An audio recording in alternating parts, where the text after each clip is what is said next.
ఆ తర్వాత నాకు వచ్చింది. ఆ తర్వాత Basavataraka Indo American cancer hospital research ఇన్స్టిట్యూట్కి చైర్మన్గా 15వ సంవత్సరాలకు అడుగుపెట్టాను మొన్న మార్చి నెలలో. ఆ తర్వాత నాకు వచ్చింది. అలాగే 4 సినిమాలు వరుసగా హిట్లు, అఖండ కానీ లేకపోతే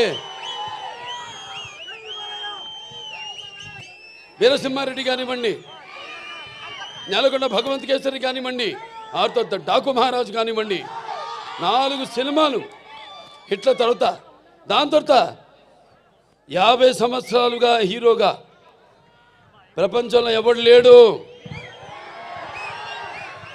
50 సంవత్సరాలు హీరోగా మధ్యలో క్యారెక్టర్ ఆర్టిస్టుగా దారి మరణము అలా జరిగిందేమో కానీ వాళ్ళ క్యారియర్లో 50 సంవత్సరాలు హీరోగా నాకు నిలబడటానికి శక్తినిచ్చిన నా తెలుగు జాతికి నా కృతజ్ఞతలు తెలియజేసుకుంటున్నాను.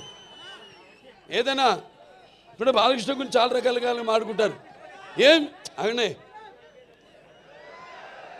ఏం చూసి బాలకృష్ణకి అంత పొగరంటారు, నన్ను చూసుకునే నాకు పొదనైన పొగరంటాను.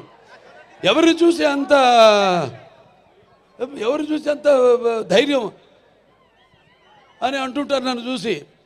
అప్పుడు నేను అంటాను, బాబు నా ఏదైతే నిజస్వరూపంతో అదే నన్ను ఉసిగొల్పే ఒక విప్లవంగా అడుగడుగునా నేను నడుస్తానని నేను చెప్తుంటాను. అలాగే నా రీతి ఏంటి, ఇతనికి అన్నీ తెలుసా అంటారు నన్ను చూసిన వాళ్ళందరూ. నన్ను నేను తెలుసుకునే కంటే పెద్ద విద్య లేదని ఒక సవాలుగా నిలబడతాను. నా మాట సూటిగా ఉంటుంది, నా మాట ముక్కు సూటిగా ఉంటుంది, నా వీక్షణం తీక్షణం దర్శనమిస్తుంది. అలాగే నా తీరు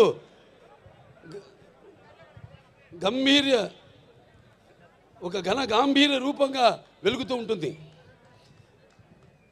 నన్ను మీరందరూ ఒక సినిమా నటుడుగానే కాదు నాకు తెలుసు. ఎందుకంటే నాలో ఉన్న ఒక మానవత్వం అయితేనేమి, నా వ్యక్తిత్వం అయితేనేమి, నాలో ఉన్న నీతి నిజాయితీ నిబద్ధత అయితేనేమి, లేకపోతే నాలో ఉన్న నిష్కల్మషం అయితేనేమి, వీటిలన్నిటితో ఇప్పుడే కాదు ఇంకా ముందు తరాలు కూడా నా అభిమానులు పుడుతూనే ఉంటారు. అంటే ఆత్మాభిమానమే నా చిరునామైనప్పుడు ఆత్మవిశ్వాసంతో నిలువెత్తుగా నేను నిలబడతానని మీ అందరికీ తెలియజేసుకుంటున్నాను.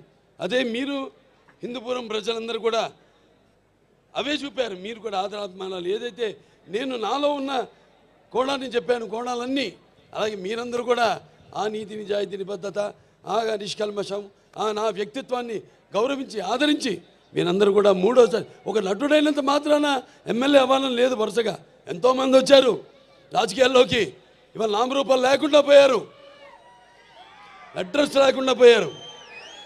కానీ ఇవాళ ఇక్కడ పనులు చేశాం కాబట్టి నన్ను గెలిపించారు.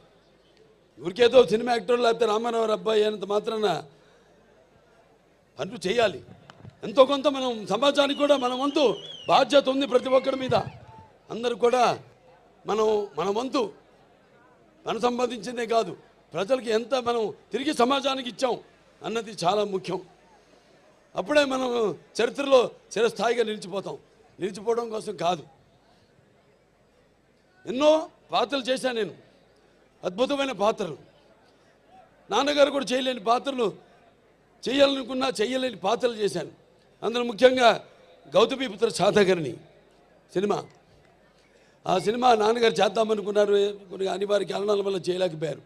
ఆ సినిమాను నేను చేయడం తటస్థించింది. మరి ఇవాళ మనం ఉగాది జరుపుకుంటామంటే ఒక కాలమాన పట్టిక మన హిందువులకి మనం ఒక శకాన్ని ఏర్పరిచింది. ఆ శాలివాహన శకం ఆ గౌతమిపుత్ర శాతకర్ణి.